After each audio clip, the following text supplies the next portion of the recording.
अस्सलाम वालेकुम रहमतुल्लाहि व बरकातुहू। आप हज़रात कल की क्लास में पिक्सल लैब के बारे में काफ़ी हद तक पढ़ चुके थे। आज इंशाल्लाह उसी सिलसिले को आगे बढ़ाते हुए हम चलते हैं। तो हम कल पढ़ चुके थे शेडो रेज़र तक। इसके आगे पेंट है। पेंट पे अगर हम क्लिक करते हैं तो हमने इस नाम को सिलेक्ट किया हुआ है। तो नाम के लिए जिस तरह हमने रेज़र कल किया था, रेज़र जिस तरह हमने कल इस्तेमाल किया था, तो उसी तरह पेंट का भी ऑप्शन आ जाता है। पेंट में ये रेज़र में ये था कि आप इस दायरे को, इस ये जो कलम साइज़ इन्होंने दिया हुआ है, इसको आप जिस जगह पे रख के रेज़र करते हैं वहाँ से वो कलर ख़त्म हो जाता है। मिसाल के तौर पे इसी जगह पे जहाँ पे ये नून के ऊपर रेज़र रखा हुआ है, यहाँ पे अगर आप इसको इस्तेमाल करेंगे तो यहाँ से वो रेज़र ख़त्म हो जाएगा, कलर इसके नीचे वाला ख़त्म हो जाएगा रेज़र के ज़रिए। अब ये यहाँ पे हमने इसको वो लिया हुआ है, पेंट लिया हुआ है, तो लिहाजा जिस जगह पे रख के आप इसको पेंट करेंगे, तगयीर करेंगे, वहाँ पे जो आप कलर सेलेक्ट करेंगे, ये रंग कलर लिखा हुआ है, यहाँ से आप किसी भी कलर में इसको सेलेक्ट कर सकते हैं। तो जहाँ पे रख के आप पेंट को सेलेक्ट करेंगे वहाँ तक जो है ये उसको कलर को तब्दील कर देगा। रेज़र में ये था कलर को ख़त्म कर देगा, और पेंट के अंदर ये है कि वो पेंट कर देगा, इसका कलर तब्दील कर देगा। इसके बाद बैकग्राउंड कलर है। बैकग्राउंड कलर ये जो हमने सेलेक्ट किया हुआ है, टेक्स्ट हमने जो सेलेक्ट किया हुआ है, ये नाम जो लिखा हुआ है ये सेलेक्ट किया हुआ है, ये आपको इसके इर्द गिर्द बारीक सी लाइन नज़र आ रही होगी। तो ये कलर उस लाइन के अंदर डब्बे वाले में होगा। अब ये सेलेक्ट किया, सेलेक्ट करने के बाद बैकग्राउंड कलर आ गया। बैकग्राउंड कलर पे आने के बाद ये देखें आप यहाँ पे इस पर क्लिक करें तो ये सिर्फ जो सिलेक्टेड एरिया था उसके अंदर ये कलर हुआ है, सारे बैकग्राउंड के अंदर कलर नहीं हुआ। अब ये क्लीन करते हैं तो ये फिर साफ़ हो जाएगा। गलत रंग लिखा हुआ है, यहाँ पे करते हैं तो आपके सामने ये कलर बार ओपन हो जाएगा। यहाँ से आप अपनी मर्ज़ी से कोई भी कलर इस्तेमाल कर सकते हैं। इसके बाद ये आगे वाला ऑप्शन है, यहाँ पर भी आकर हम जब देखते हैं तो इसे जब हमने इंक्रेस किया तो ये देखें इसने कलर जो है वो इधर उधर से मिक्स करके लफ्ज़ को ख़राब कर दिया। ये देखें इर्द गिर्द जो है इसने ब्लैक कर दिया, बाकी जो दरमियान में लफ्ज़ आया है उसका हिस्सा आया है उसको इसने सफ़ेद कर दिया। ये देखें मज़ीद ये इसमें जो है आप तब्दीली ला सकते हैं। ये देखें इस तरह इसने जो है वो लफ्ज़ इधर उधर कर दिया, ख़राब कर दिया। इसके बाद रीसेट साइज़ है। ये आप कह लें कि डुप्लीकेट वाला काम करता है। इसे एक मरतबा डिलीट कर देते हैं, नया नाम लिखते हैं।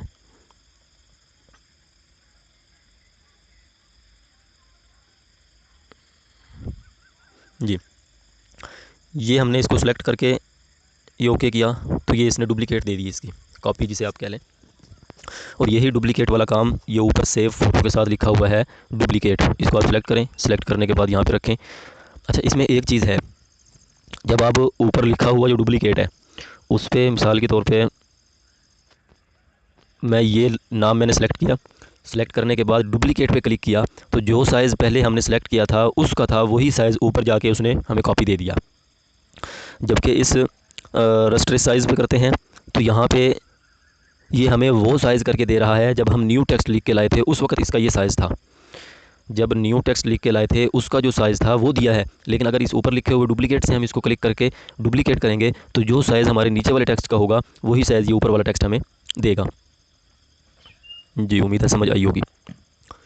इसके बाद ये ऊपर एक पट्टी है, ये इसका क्या है, ये शुरू के अंदर जो एक आइकॉन बना हुआ है, ये आम तौर पे मोबाइल एप्लीकेशन के अंदर, काफ़ी सारी एप्लीकेशनें पढ़ाई जाती हैं मोबाइल की भी, तो उनके अंदर ये ऑप्शन कलर का होता है।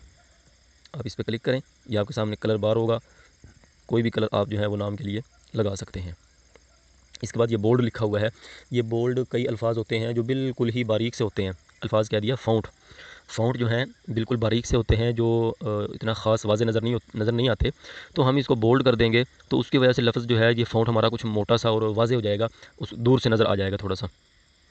इसके बाद ये आई लिखा हुआ है थोड़ा सा टेढ़ा करके, इसका मतलब हमने जो है वो पिक्सल लैब के अंदर भी पढ़ा था कि अगर लफ्ज़ जो है मिसाल के तौर पे यहाँ पे इस तरह छुपा हुआ है, वो जो है वाज़े नहीं आ रहा, तो हम इसको करेंगे तो ये लफ्ज़ टेढ़ा हो जाएगा और कुछ हिस्सा इसका बाहर हो जाएगा।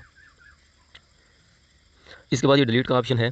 बाकी हमने पिक्सल लैब में पढ़ा और अना मुख्तलिफ़ुल ख़त के अंदर पढ़ा कि आपने जिस चीज़ को डिलीट करना है उसको सेलेक्ट करें, सेलेक्ट करने के बाद आप उस पर एक मरतबा डिलीट का बटन दबाएंगे तो लिहाजा वो चीज़ जो सिलेक्टेड होगी वो डिलीट हो जाएगी। लेकिन ये फ़ोटो जी एप्लीकेशन के अंदर पाया जाने वाला जो डिलीट का ऑप्शन है, ये उस वक्त तक काम नहीं करेगा जब तक आप इसको 2 या 3 सेकंड तक दबा के नहीं रखेंगे। आप इसको जितना मर्ज़ी क्लिक करें या डिलीट नहीं करेगा। जैसे ही मैं इसको सिलेक्ट किया, मैंने सिलेक्ट करने के बाद इसको दबा के रखता हूँ तो 1 या 2-3 सेकंड के अंदर अंदर इसने वो चीज़ गायब कर दी। एक चीज़ और कि ये फ़ोटोजी ऐप एक ऐसी है, इसके अंदर वापस आने का ऑप्शन नहीं है। अब मिसाल के तौर पे मैं एक नाम ये लिखा हुआ है, एक यहाँ पे पहले लिखा हुआ था जिसको मैं डिलीट कर चुका हूँ, ये मैं चाहता हूँ कि वही नाम मेरा दोबारा वापस आ जाए। तो बैक आने के लिए, वापस आने के लिए इसमें कोई ऑप्शन मौजूद नहीं है, बल्कि आपको इसको सिलेक्ट करके इसकी डुप्लीकेट ही लेनी पड़ेगी। इसके अलावा आप जो आप एक मरतबा आगे जा चुके हैं वो आप पीछे नहीं आ सकते। इसके बाद आगे लॉक का ऑप्शन है। लॉक ये भी काफ़ी सारी चीज़ों के अंदर इस्तेमाल होता है। इस्तेमाल इसका फ़ायदा क्या होगा कि आप कोई काम बारीकी से कर रहे हैं, मिसाल के तौर पे ये मोहम्मद रिज़वान ही मैंने लिख लिया, यहाँ पे मैंने इसको रख लिया। अब मैं चाहता हूँ मैंने जो है इसको अपने हिसाब किताब से जहाँ मैंने सेट करना था वो कर दिया। इसके बाद मैं चाहता हूँ कि मैं अपना बाकी काम करता रहूँ और मेरा ये वाला काम जो है ये अपनी जगह से हिले ना, बिल्कुल ना हिले, क्योंकि बाद दफ़ा इस तरह होता है कि बहुत सारी मेहनत करके एक चीज़ को सेट किया होता है, वो थोड़ा सा हाथ इधर उधर लगता है, वो फिर जो है वो ख़राब हो जाती है। तो इसके लिए बेहतरीन ऑप्शन ये है कि आप इसको लॉक करें। लॉक करने के बाद आप बाकी काम करें, बाकी चीज़ को जितना मर्ज़ी जहाँ मर्ज़ी ले जाएँ। हमने लॉक किया था इसको, ये देखें। अब इसको आप जितना मर्ज़ी उठा के इधर उधर करने की कोशिश करें, जब तक ये लॉक है ये इधर उधर अपनी जगह से हिलने से इनकार कर देगा। ये ऊपर वाला हमने लॉक नहीं किया हुआ, ये अपनी जगह से हिलता जुलता रहता है। ये लेयर का बटन होता है, पिक्सल लैब के अंदर भी पढ़ चुके हैं। लेयर ये होती है कि हमने देखें 2 नाम लिखे हुए हैं हमारे वर्क बार के अंदर, 2 चीज़ें पड़ी हुई हैं, सिर्फ 2 हैं। आप जितना मर्ज़ी चाहें तो वो सारी लिस्ट यहाँ पे आ जाती है, ये आपको बता देता है। आपने एक बार मोहम्मद रिज़वान लिखा हुआ है, दूसरी बार कुछ और लिखा हुआ है, तीसरी बार कुछ और लिखा होगा, चौथी बार कुछ और लिखा होगा। क्योंकि मेरे यहाँ पे दोनों मोहम्मद रिज़वान लिखे हुए पड़े हैं, तो लिहाजा ये मोहम्मद रिज़वान ही यहाँ पे साइड पे शो कर रहा है। ये लॉक हो गया, दोनों लॉक हो गए। एक को अनलॉक कर दें तो लेयर बार का मतलब ये होता है कि आपके सामने लिस्ट आ जाएगी, आप जिसको लॉक करना चाहें, जिसको हाइड करना चाहें। ये आँख का जो छोटा सा आइकॉन बना हुआ है ये हाइड करने के लिए होता है, छुपाने के लिए। अब मिसाल के तौर पे जिसको मैंने नीचे वाले नाम को लॉक किया था, अब वो हाइड भी हो चुका है, मेरी आंखों के सामने नहीं है, मैं उसको नहीं देख सकता। तो लिहाजा मैं ऊपर वाले इसको काम करूँगा। काम करने के बाद जब मैं चाह रहा हूँ, समझ रहा हूँ कि मेरा काम तकरीबन पूरा हो गया है, तो लिहाजा मैं इस लेयर वाले बटन पर आऊँगा। इसका लॉक ख़त्म करना है, ज़रूरत है तो ख़त्म कर दें, वरना इस हाइड आइकॉन पे जो है वो क्लिक करेंगे तो दोबारा नाम मेरे सामने आ जाएगा। और यही हाइड करने वाला बटन यहाँ पे भी मौजूद है, ये देखें जी। उम्मीद है ये बात भी समझ आई होगी। हमारा टेक्स्ट की कैटेगरी जो है वो मुकम्मल हो चुकी है। अब हम चलते हैं दूसरे ऑप्शन की तरफ जो कि बैक के नाम से है। ये टेक्स्ट है, टेक्स्ट के बाद ये बैक है। बैकग्राउंड की अपनी कैटेगरी है। बैकग्राउंड के अंदर सबसे पहले बैकग्राउंड्स हैं। इसमें वो बैकग्राउंड्स मौजूद हैं जो कि एप्लीकेशन वालों के अपने हैं।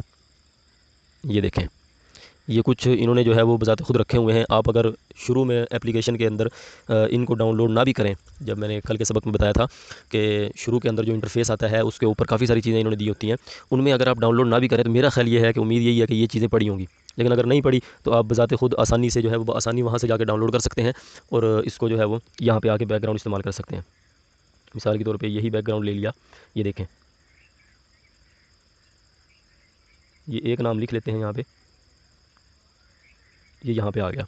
ये बैकग्राउंड हमारे पास, इसकी बैकग्राउंड गैलरी जो है ये मौजूद है। इसके बाद डाउनलोडेड है, जो हमने डाउनलोड किए थे, जो शुरू में मैंने बताया था कल वाले सबक में कि शुरू में जो इंटरफेस के ऊपर डाउनलोड और उसका बैकग्राउंड का ऑप्शन आया था, जो हमने वहाँ से डाउनलोड किए थे वो ये पड़े हुए हैं। क्योंकि मैंने थोड़े से ही किए थे, उसके बाद जो है वो मसरूफियत थी जिसकी वजह से और नहीं कर सका, तो ये आपके सामने आ जाएंगे। कलर है, आप ये वाले बैकग्राउंड जो आपने डाउनलोड किए हैं या गैलरी में अपने पड़े हुए हैं इसके, उनमें से कोई आप इस्तेमाल नहीं करना चाहते, कोई सादा कलर लगाना चाहते हैं तो आप यहाँ से उसका इस्तेमाल कर सकते हैं। ये देखें, सारा कलर हो गया जी। इसके बाद है इंसर्ट फ्रॉम गैलरी। बैक की बात चल रही है तो लिहाजा यहाँ पे इंसर्ट फ्रॉम गैलरी से मुराद बैकग्राउंड आप गैलरी से लाके इस्तेमाल करना चाहते हैं वो है।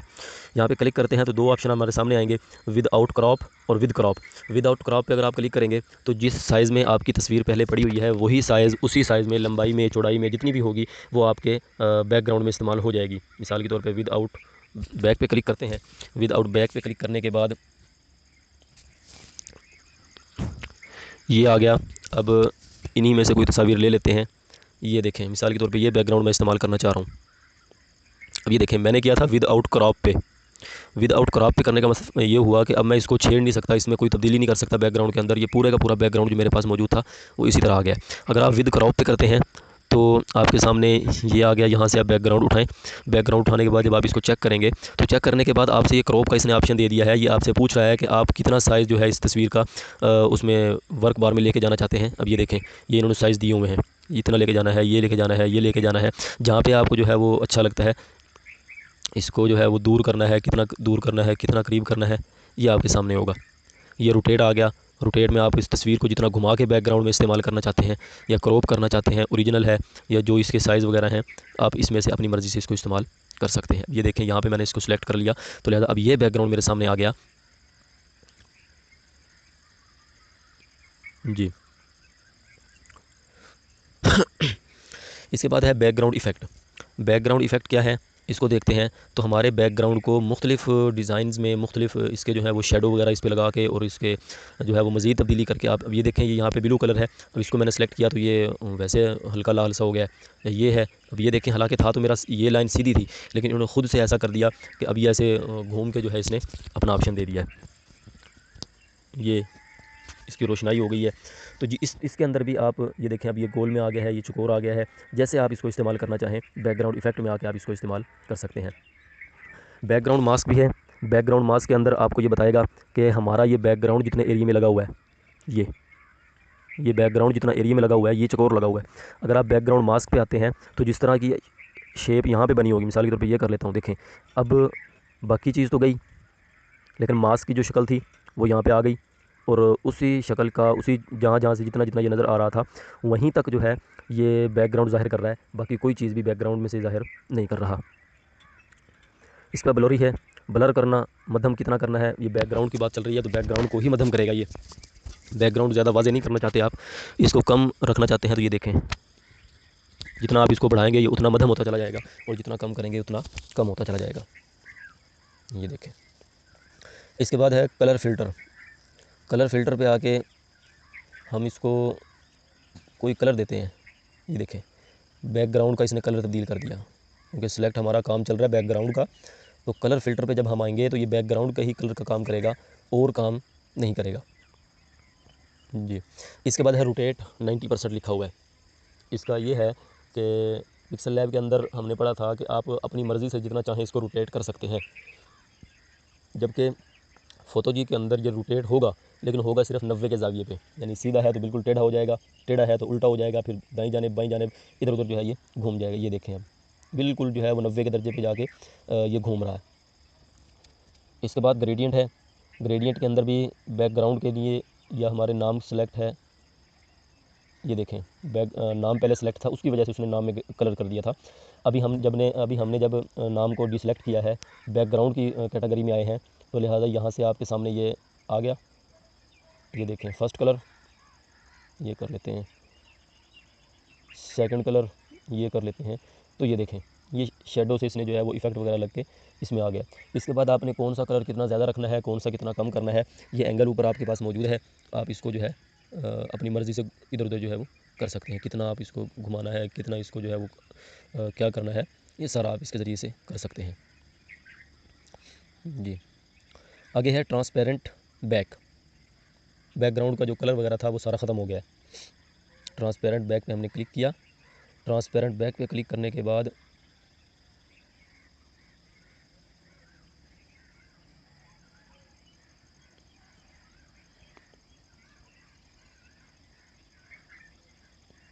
ट्रांसपेरेंट बैक पे क्लिक किया तो कलर जो इसके थे नाम के वो जो है ये ख़त्म हो गए। आगे है क्लियर इफ़ेक्ट। इसका ये होगा कि आपने जो जो इफ़ेक्ट लगाए हैं वो सारे ख़त्म हो जाएंगे। बैकग्राउंड पे हमने इफ़ेक्ट लगा के इसका कलर चेंज करके रखा था, तो जैसे ही मैंने क्लियर इफ़ेक्ट पे क्लिक किया तो वो सारा ख़त्म हो गया। इसके बाद बैकग्राउंड्स है, ऊपर डाउनलोड का निशान बना हुआ है। आप बैकग्राउंड डाउनलोड करने के लिए इसकी जो भी ये गैलरी है इसमें आप आ सकते हैं और यहाँ से मज़ीद बैकग्राउंड जो बने हुए हैं ये डाउनलोड कर सकते हैं। जी, ये देखें, ये बैकग्राउंड इस्तेमाल हो जाता है कई जगह पे। आपको अगर कोई किसी बैकग्राउंड का नाम याद है तो यहाँ से आके आप सर्च भी कर सकते हैं,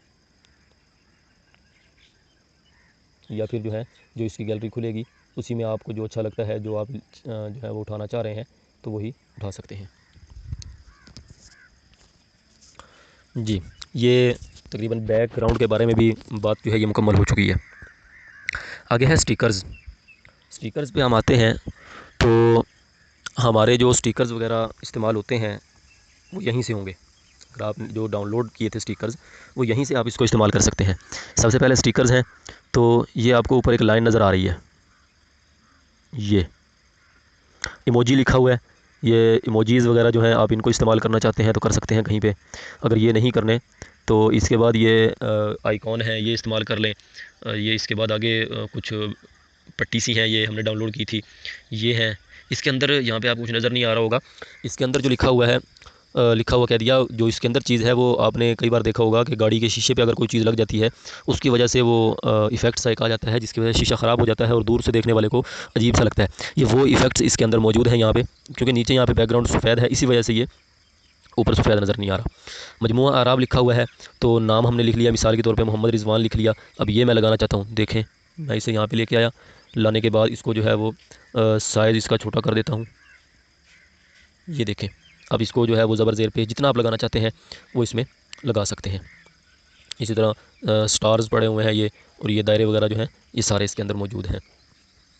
इसके बाद इंसर्ट फ्रॉम गैलरी है, अगर आप कोई तस्वीर वगैरह गैलरी से ही लेके आना चाहते हैं,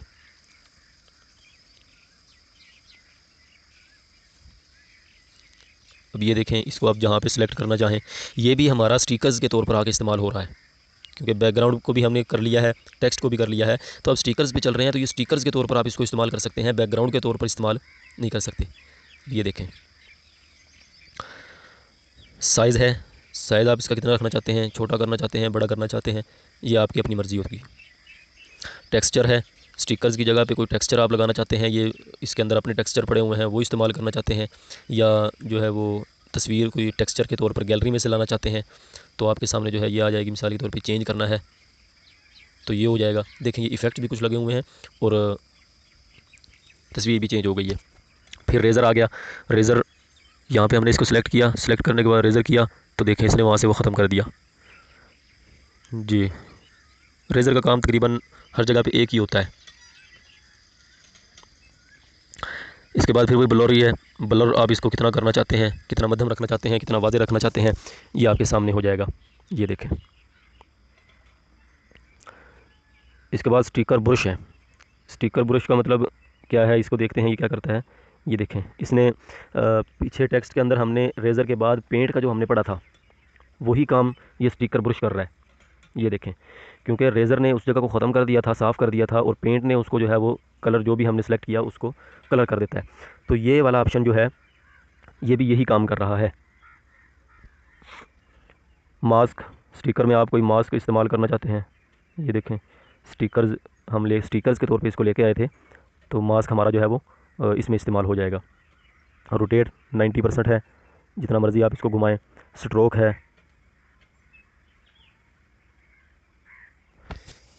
तो ये आउटलाइन जिसे बोल देते हैं, जितनी आप इसको जो है वो मोटा रखना चाहें, जितना बारीक रखना चाहें। रेज बैकग्राउंड, ये बैकग्राउंड ख़त्म हो जाएगा इससे, ये देखें।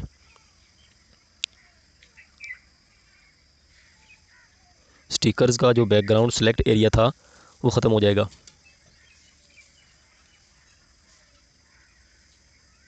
जी। इसके बाद बैकग्राउंड इफ़ेक्ट है। स्टिकर का बैकग्राउंड इफ़ेक्ट कैसा रखना चाह रहे हैं आप, ये आपके सामने होगा और आप इसको इस्तेमाल कर सकते हैं। आज के लिए इतना ही काफ़ी है। मज़ीद इंशाअल्लाह अज़ीज़ कल इसको पढ़ेंगे और परसों इंशाअल्लाह इस एप्लीकेशन को भी मुकम्मल करेंगे और हमारा कोर्स भी इंशाअल्लाह अज़ीज़ मुकम्मल हो जाएगा।